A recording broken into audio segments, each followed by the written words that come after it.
ఇండియాలోనే మొదటిగా కరక్కయ్య ద్వారా ఆర్గానిక్ హ్యాండ్ బ్లాక్ ప్రింట్లు అందిస్తున్న ఏకైక స్టోర్ మనో కలంకారీ. ఆంధ్రప్రదేశ్లో విమానయాన రంగం పైన ఫోకస్ పెట్టిన నేపథ్యం, అలానే ఇప్పటికే అక్కడ యాక్టివ్గా 6-7 ఎయిర్పోర్ట్లు పనిచేస్తున్నటువంటి పరిస్థితి ఉంది. అటు విశాఖపట్నం, అలానే విశాఖపట్నంలో మరొక అంతర్జాతీయ విమానాశ్రయం భోగాపురం ఎయిర్పోర్ట్ నిర్మాణానికి ప్రయత్నాలు జరుగుతున్నాయి. నిర్మాణ ప్రక్రియ కూడా చాలా వేగంగా జరుగుతున్నటువంటి పరిస్థితి ఉత్తరాంధ్రకు సంబంధించి. అలానే రాజమండ్రి, విజయవాడలో ఎయిర్పోర్ట్లు ఉన్నాయి.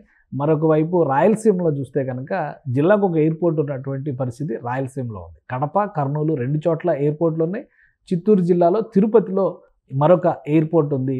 ఇవి కాకుండా ప్రత్యేకంగా అనంతపురంలో పుట్టపర్తిలో మరొక ఎయిర్పోర్ట్, అంటే దాదాపు 4 జిల్లాల్లోనూ ఎయిర్పోర్ట్స్ రాయలసీమలో ఉన్నటువంటిది ఆంధ్రప్రదేశ్లో చూస్తున్నాం. ఇవి కాకుండా 6 చోట్ల కొత్త ఎయిర్పోర్ట్లు నిర్మించాలనేటువంటి ప్రతిపాదన ఏపీ సర్కార్ చేసింది. ఈ ప్రయత్నాలు కూడా జరుగుతున్నాయి. భోగాపురంతో పాటు దగదర్తి ఎయిర్పోర్టు నిర్మాణ పనులు కూడా వేగంగా ముందుకు తీసుకెళ్లే ప్రయత్నం ఏపీ సర్కార్ చేస్తుంది. వీటితో పాటు ఫీజిబిలిటీ సర్వే కోసం మరో 6 ఎయిర్పోర్ట్ల పైన ఫోకస్ పెట్టింది. అదే తరహాలో తెలంగాణ ప్రభుత్వంపై కూడా ఎయిర్పోర్ట్ల నిర్మాణం పైన ఫోకస్ పెట్టింది. వాస్తవానికి హైదరాబాద్ ఎయిర్పోర్ట్, ఇంటర్నేషనల్ ఎయిర్పోర్ట్ ఒక్కటే తెలంగాణలో ఉన్నటువంటి పెద్ద ఎయిర్పోర్టు, అలాగే ఒకే ఎయిర్పోర్ట్ ఉందని అందరూ అనుకుంటారు. కానీ వాస్తవానికి తెలంగాణలో యాక్టివ్గా 4 ఎయిర్పోర్ట్లు పనిచేస్తున్నటువంటి పరిస్థితిని మనం గమనించాలి. ఇవి కాకుండా మరొక 4 చోట్ల ఎయిర్పోర్ట్ల నిర్మాణ ప్రక్రియను ముందుకు తీసుకెళ్లాలనేటువంటి సంకల్పంతో రేవంత్ రెడ్డి ప్రభుత్వం పావులు ముందుకు కదుపుతోంది. ఈ దిశగా కేంద్ర పౌర విమానయాన శాఖ మంత్రి రామ్మోహన్ నాయుడుతో సంప్రదింపులు జరుపుతున్నట్టుగా కూడా కోమటిరెడ్డి వెంకటరెడ్డి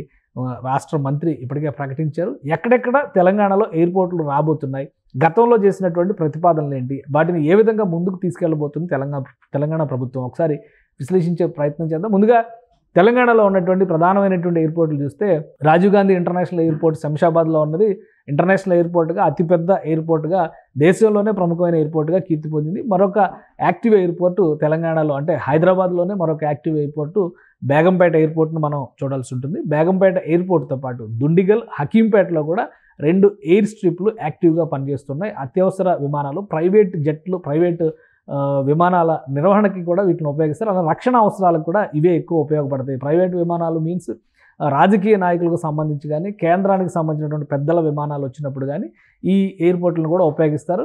ఇవి ప్రస్తుతం తెలంగాణలో ఉన్నటువంటి క్రియాశీలమైనవి. మొదటిది దుండిగల్ ఎయిర్పోర్ట్ చూస్తే ఇది హైదరాబాద్ సరౌండింగ్లోనే ఉంది. అలానే హకీంపేట ఎయిర్పోర్ట్, ఇది కూడా హైదరాబాద్ సరౌండింగ్లోనే ఉంది. బేగంపేట ఎయిర్పోర్ట్ మొన్నటి వరకు అంతర్జాతీయ వైమానిక యానానికి సంబంధించి హైదరాబాద్లో కీలకమైన ఎయిర్పోర్టు. కొత్తగా శంషాబాద్ ఎయిర్పోర్ట్ వచ్చిన తర్వాత బేగంపేట ఎయిర్పోర్ట్లో ఆపరేషన్స్ తగ్గాయి. దీని తర్వాత మరొక ఎయిర్పోర్ట్ కీలకమైనది నాదర్గుల్ ఎయిర్పోర్ట్ కూడా తెలంగాణలో ముఖ్యమైనటువంటి ఎయిర్పోర్ట్. అయితే ఇది పైలట్ ట్రైనింగ్ సెంటర్గా ఉండేది.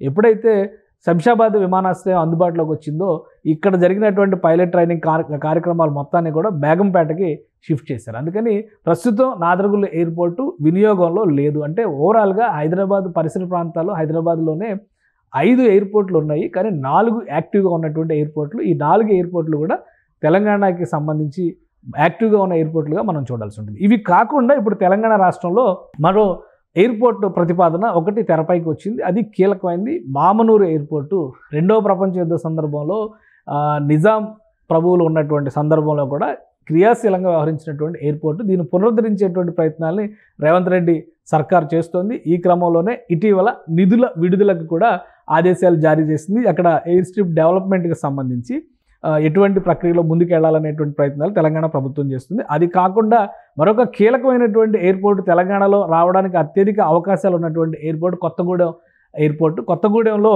ఒక ఎయిర్పోర్ట్ని ఏర్పాటు చేయాలి. భద్రాచలం, కొత్తగూడెం, ముఖ్యంగా అది ఆంధ్రప్రదేశ్, ఒరిస్సా, ఇటు ఛత్తీస్గఢ్, అలానే తెలంగాణ 4 రాష్ట్రాలకు కూడా కీలకమైనటువంటి కీ పాయింట్ అవుతుంది. కాబట్టి అలానే హైదరాబాద్ ఇంటర్నేషనల్ ఎయిర్పోర్ట్తో పోల్చి చూసినప్పుడు దాదాపు 200 కిలోమీటర్ల పైన ఇక్కడ డిస్టెన్స్ కనిపిస్తుంది.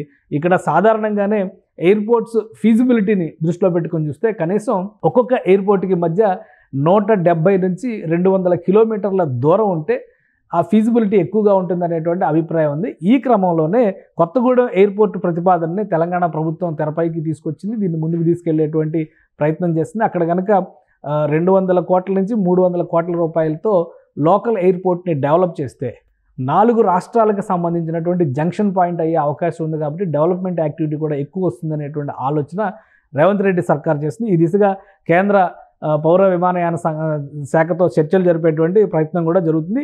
ఆ తర్వాత నిజామాబాద్ ఎయిర్పోర్టుకు సంబంధించినటువంటి ప్రతిపాదన కూడా మరొకటి వచ్చింది. అయితే నిజామాబాద్కి హైదరాబాద్కి ఉన్నటువంటి దూరం ఇక్కడ ప్రధానమైనటువంటి సమస్య అయ్యేటువంటి అవకాశాలు కనిపిస్తుంది. ఎందుకంటే మొత్తం మీద 170 నుంచి 180 కిలోమీటర్ల లోపే హైదరాబాద్కి నిజామాబాద్ దూరంలో ఉన్నటువంటి నేపథ్యంలో ఇది నిజామాబాద్లో ఏర్పాటు చేయాలా, పొరుగున ఉన్నటువంటి ఆదిలాబాద్ లేదా బాసర, ఉమ్మడి ఆదిలాబాద్ జిల్లా నిర్మల్ బాసరకి పరిసర ప్రాంతాల్లో ఇంకొక ఎయిర్పోర్ట్ని ఏర్పాటు చేయాలనేటువంటి అంశం పైన కూడా తెలంగాణ ప్రభుత్వం అధ్యయనం చేస్తోంది. అంటే ఓవరాల్గా మనం చూసినప్పుడు ఇక్కడ కొత్తగా 2 ఎయిర్పోర్ట్ల ప్రతిపాదన ఉంది. పాత ఎయిర్పోర్ట్ చూస్తే కనుక మామనూరు ఎయిర్పోర్ట్ని మరోసారి తెరపైకి తీసుకొచ్చేటువంటి ప్రయత్నం తెలంగాణ ప్రభుత్వం చేస్తుంది. వీటికి కొనసాగింపుగా మరొక ప్రతిపాదన ఇక్కడ కనిపిస్తున్నటువంటి మరొక ప్రతిపాదన ఏంటంటే వరంగల్ ఎయిర్పోర్ట్ కాకుండా రామగుండం ఎయిర్పోర్ట్ను కూడా తెలంగాణ ప్రభుత్వం మరోసారి తెరపైకి తీసుకొచ్చింది. ఆల్రెడీ రామగుండంలో ఒక విమానాశ్రయం ఉంది, ఒక ఎయిర్ స్ట్రిప్ ఉంది. గతంలో ఉన్నటువంటి ఒక ప్రైవేట్ సిమెంట్ కంపెనీకి సంబంధించి అక్కడ వాయుదూత్ విమానాలు అంటే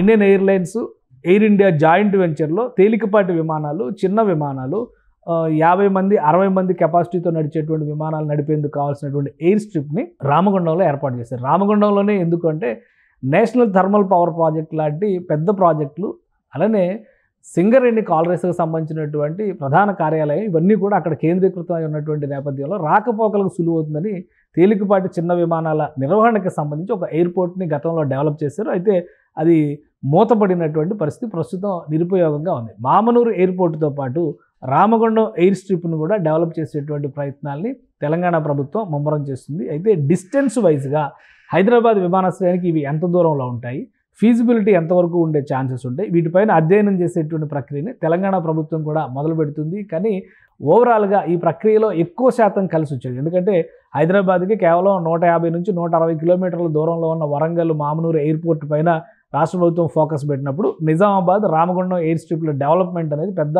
ఆటంకం అయ్యేటువంటి అవకాశం కాకపోవచ్చు. అలానే 200 కోట్ల నుంచి 300 కోట్ల రూపాయల ఇన్వెస్ట్మెంట్ కనుక చేయగలిగితే అక్కడ ఎయిర్పోర్ట్లు డెవలప్ చేయడానికి ఎయిర్పోర్ట్స్ అథారిటీ ఆఫ్ ఇండియా రెడీగా ఉందని ఇప్పటికే పౌర విమానయాన శాఖ నుంచి ఓవరాల్ అప్రూవల్ వచ్చినటువంటి నేపథ్యంలో తెలంగాణ ప్రభుత్వం కూడా ఈ ఎయిర్ స్ట్రిప్ల డెవలప్మెంట్ పైన ఎక్కువ ఫోకస్ పెడుతుంది. అన్నిటికంటే ఎక్కువ కలిసి వచ్చేది కొత్తగూడెం ఎయిర్పోర్ట్ అయ్యేటువంటి అవకాశాలు ఉన్నాయి. కాబట్టి 4 రాష్ట్రాల జంక్షన్ పాయింట్గా కొత్తగూడెం మారేటువంటి అవకాశం ఉంది. అలానే భద్రాచలం దేవస్థానానికి రాకపోకలు కల్పించేందుకు కూడా కొత్తగూడెం ఎయిర్పోర్ట్ ద్వారా ఎక్కువ ప్రయాణ సౌలభ్యం కలుగుతుందనేటువంటి ఆలోచన ఉంది. కాబట్టి తెలంగాణ ప్రభుత్వం ఈ 4 ఎయిర్పోర్ట్లకి సంబంధించినటువంటి ఫీజిబిలిటీ పైన స్టడీ చేసేందుకు, అధ్యయనం చేసేందుకు చర్యలు తీసుకుంటుంది.